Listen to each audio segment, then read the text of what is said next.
Okay, I'm finally actually doing stuff to start clearing out the studio room here.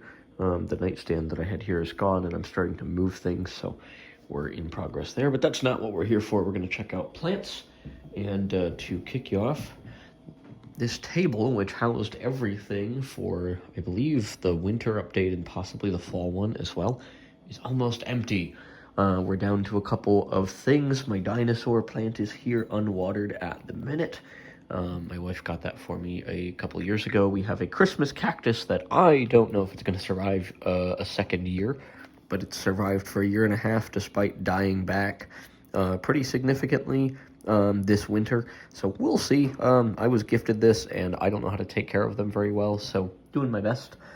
And in the back, we have some jades in various stages of sprouting new leaves. So they are near the grow lights here so that I can make sure that they get adequate light. This over here is kind of, I suppose, the leftovers or the little guys that I forget about very frequently. But there is a ZZ plant that does have a new shoot coming up, I believe. We have a spider plant. These don't get great light. I will probably put them outside at some point.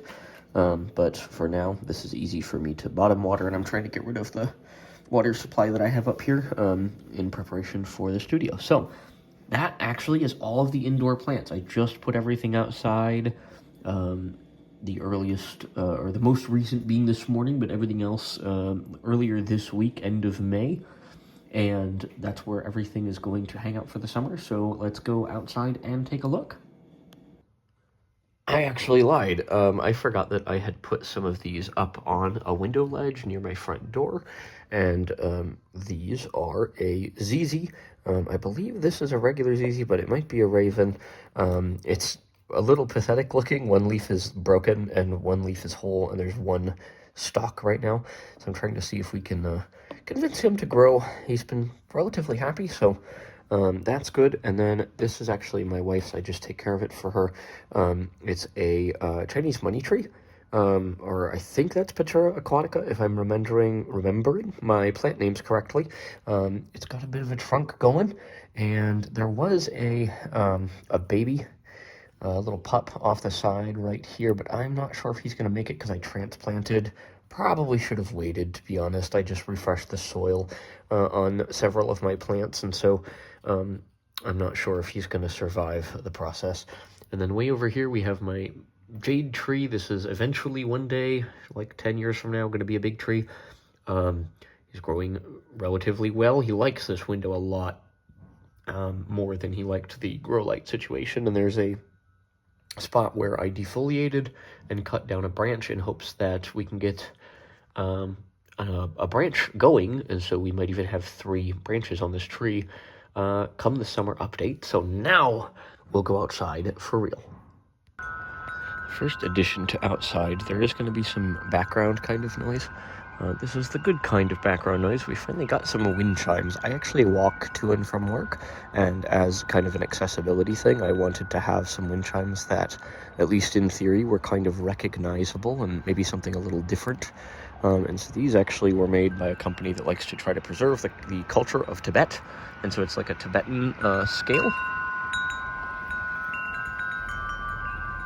I really like them. I think they're very nice, and so we'll have that as our background noise as we explore the outdoor selection of plants. First up is the big ZZ.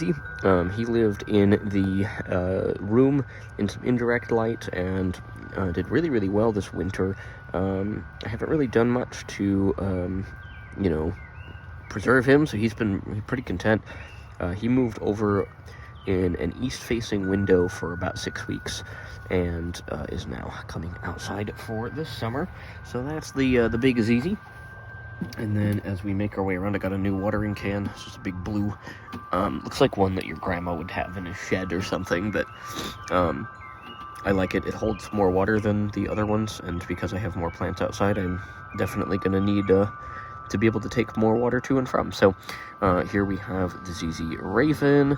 And again, there's work being done in our neighborhood, so if you hear background construction-y things, I apologize. But ZZ Raven, not very happy. Not dying, just not really flourishing, and so I'm hoping having this plant outside this year makes a difference. I may repot and check on everybody, and maybe even pot these individually later this summer, but I'm not sure. Next to the ZZ, we have the Dracaena. This is the Lemon Lime, I believe, or the Limelight, one of the two, and lots of new leaves. This thing is actually very happy, overwintered, way better than I thought it would. We do have a little bit of the brown tips going on because of fluctuations in humidity. That's going to happen in the Midwest, especially with tropicals, and so I'm not really too fussed about that, to be honest. Then we have my spider plant. He's doing very well. Lots of these little offshoots. We had flowers. I'm not sure if we still do, but we did have quite a few, and there are like 3 or 4 leads, some of which have multiple small spider plants. I'm going to wait to take those and to plant them up until this guy's been outside for a few weeks, just so that he has time to adjust to, again, being outside in the Minnesota weather. We'll make our way down the stairs here, and we have my corn plant, and this thing struggled a little bit this winter.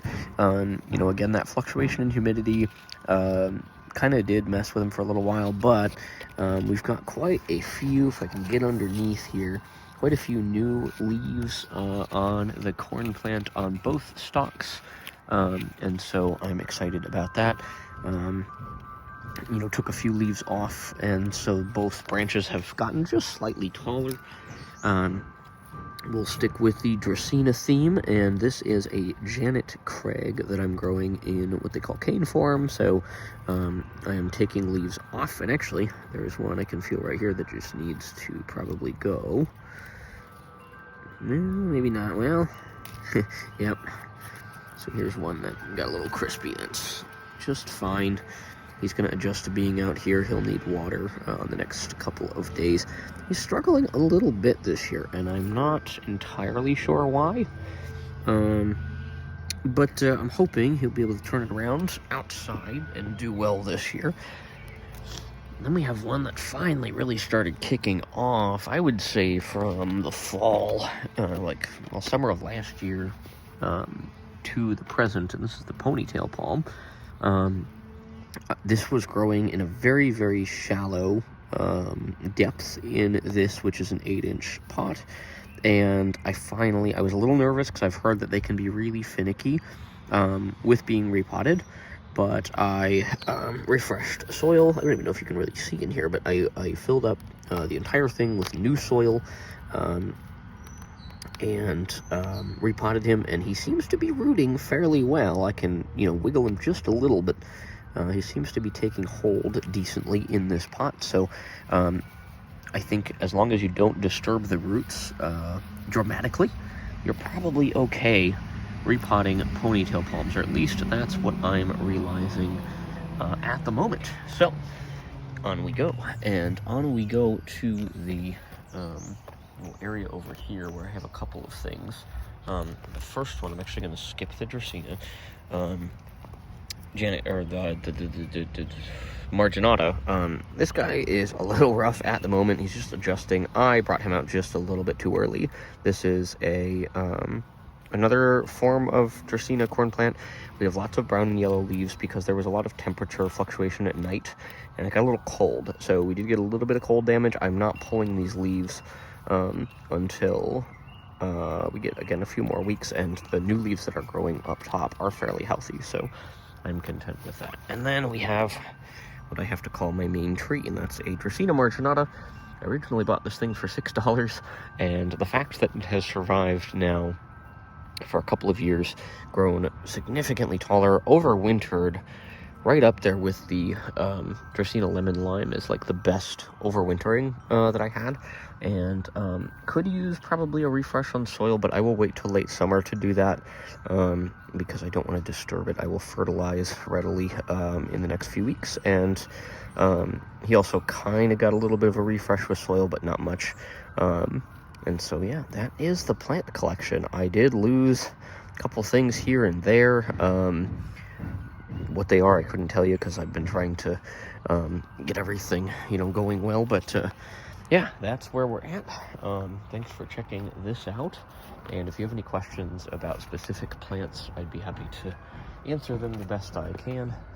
But that's kind of a look as we kind of hit late spring. Summer is just approaching, so I'll probably do the summer update like July or August when things are in full growth out here. I had to wait a little bit longer than I would have liked to get everything outside this year, but that's how it goes. Thanks for checking this out. If you have any questions, comments, queries, theories, ideas, or anything else, please don't hesitate to leave those in the comment section down below, and we'll see you soon. All right, peace.